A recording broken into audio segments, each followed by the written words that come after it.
A very good morning to you all and welcome back. You're watching World News and I'm your host, Klaudia Czerwińska. And we start the bulletin with the latest from Ukraine as the country is opening the new year with a renewed diplomatic push. President Volodymyr Zelenskyy says Kyiv is stepping up engagement with international partners to secure continued military and financial support, revive stalled prisoner exchanges and advance peace talks.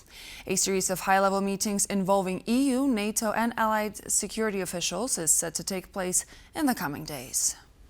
Шановні українці, українки. Dear Ukrainians, Happy New Year to everyone. We're starting this year by focusing on diplomacy and continuing dialogue with our partners. The most important thing is that support for Ukraine exists and is sufficient. Everything depends on this. First and foremost, our warriors on the front line. All our defenders, our industry, our production, weapons manufacturing, everyone who helps us in all our international support. Air defense must be maintained every single day.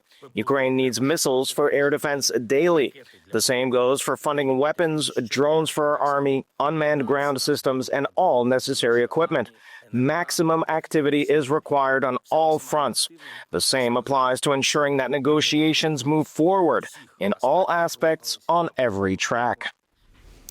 Russia captured a little over 4,300 square kilometers of Ukraine's territory in 2025 to less than 1% the country, according to Ukrainian open-source mapping project DeepState.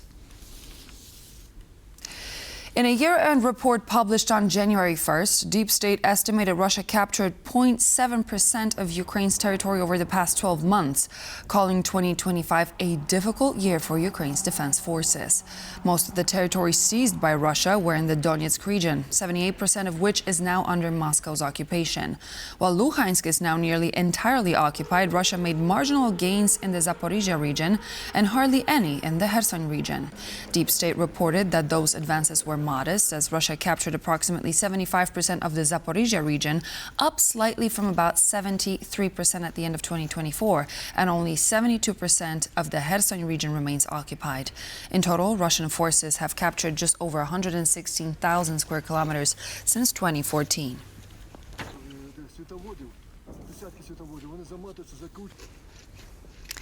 Putin is willing to keep fighting this war to the end, despite Russia only making incremental progress, said Elizabeth Braw, senior fellow at the Atlantic Council, as she spoke to me on World News Tonight on the first day of the new year. Here's more on what she had to say on what to expect about the peace process as Ukraine entered its fifth year of full-scale invasion by Russia. Well, if things were ordinary in any way, we would probably be saying it is likely that we'll see an end to the war. But Vladimir Putin is willing to keep fighting this war against Ukraine, even though Russia is only making incremental progress. And that means that it's the war is likely to continue, and it's likely to continue even though peace negotiations are happening, because Vladimir Putin and the rest of the Russian leadership are not serious about these peace negotiations, which is what we have seen because Russia has kept attacking Ukraine throughout the peace negotiations. Residents and resort guests held a vigil after around 40 people were killed and more than 100 injured in a fire at a bar in a ski resort in Switzerland. The cause of the blaze remains unclear, but local authorities say the fire appeared to have been an accident rather than an attack. Hundreds of people gathered near the club on Thursday evening to pay their respects, leaving flowers and candles on a makeshift altar in front of the police cordon. The fire erupted around 1:30 a.m. during a New Year's Eve party. The club named La Constellation was packed with a young, festive population welcoming the new year, local authorities say. In the aftermath of the rescue operation, many families were forced to wait for hours to find out about the condition of their loved ones. The sheer number of casualties has reportedly caused a strain on the local hospitals.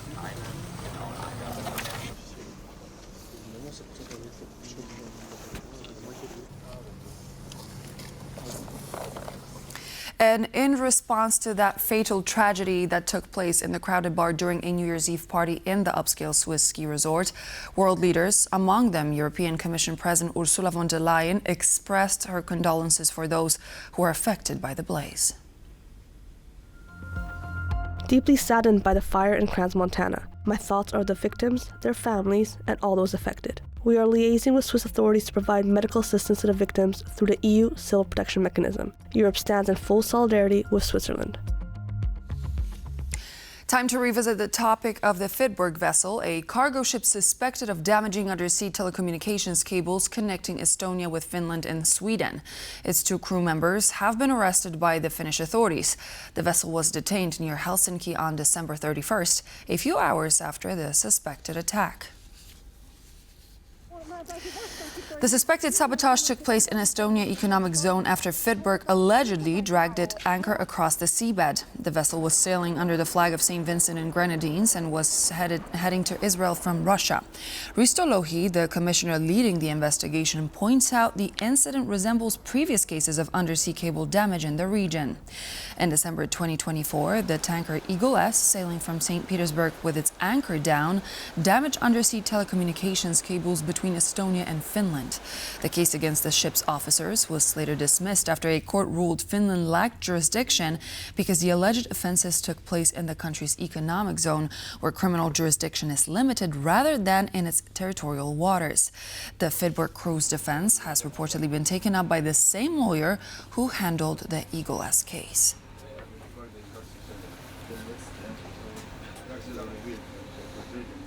We might be off to a fresh start, but 2025 proved to be one of the strongest years for Polish medicine, thanks to major medical achievements, ranging from obstetrics to advanced remote robotic surgeries.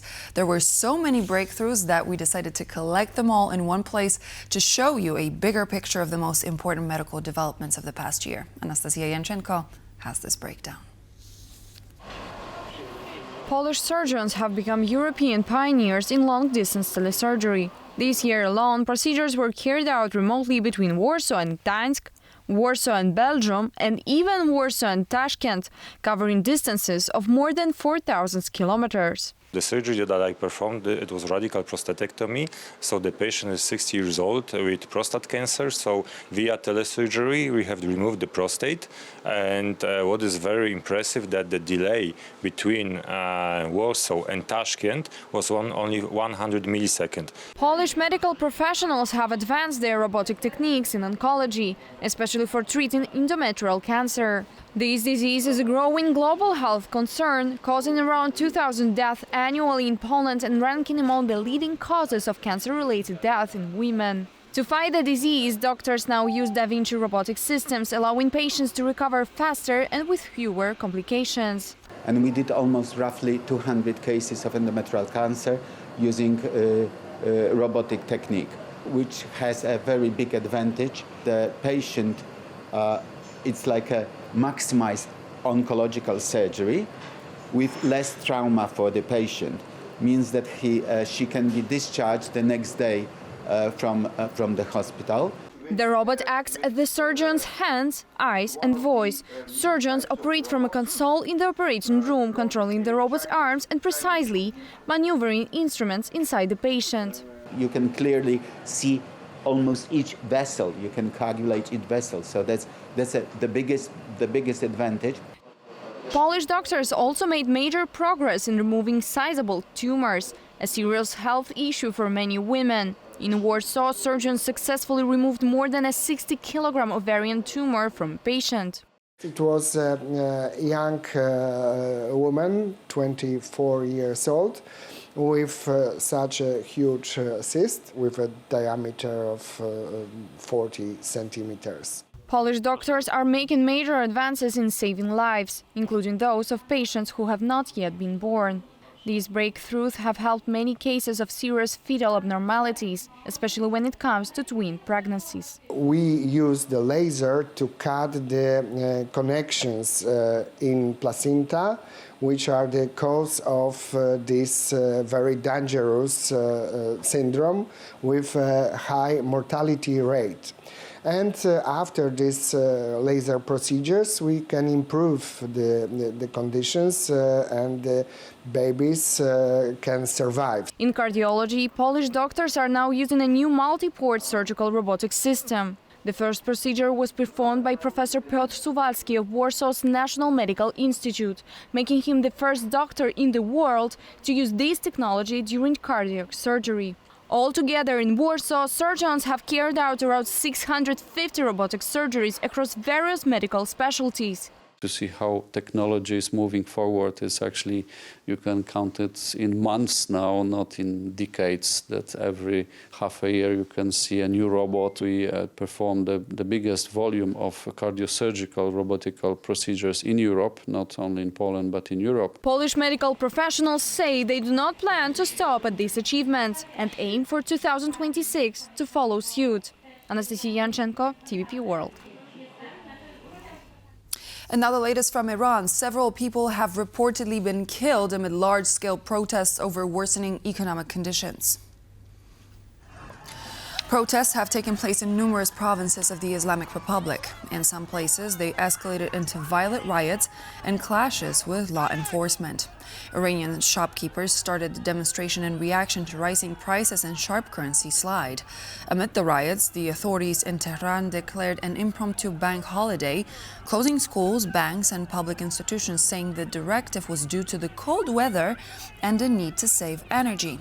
Iran remains under heavy Western sanctions due to its nuclear program. Iranian technologies, such as the Shahed drones, have been extensively used by Russia in its invasion of Ukraine.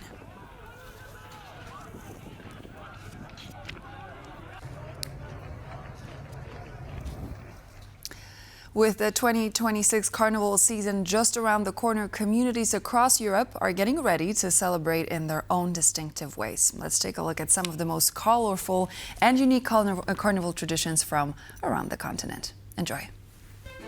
From the world-famous masked parties in Venice to satirical parades in Cologne and flower battles in Nice, European carnival is a sight to behold.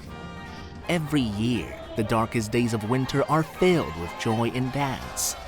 Across Germany, the cornerstone of carnival festivities is the grand parade of floats and sculptures, making a satirical commentary on the political events of the year. I love the Cologne Carnival. We must party away what's going on in the world right now and laugh and have fun. We've come from Bavaria and are really looking forward to it. A good reason to be here. North from Cologne, Italian cities celebrate the carnival with unusual traditions of their own. In Sicily, carnival celebrations include a cheese throwing game, a competition taken very seriously by the referees.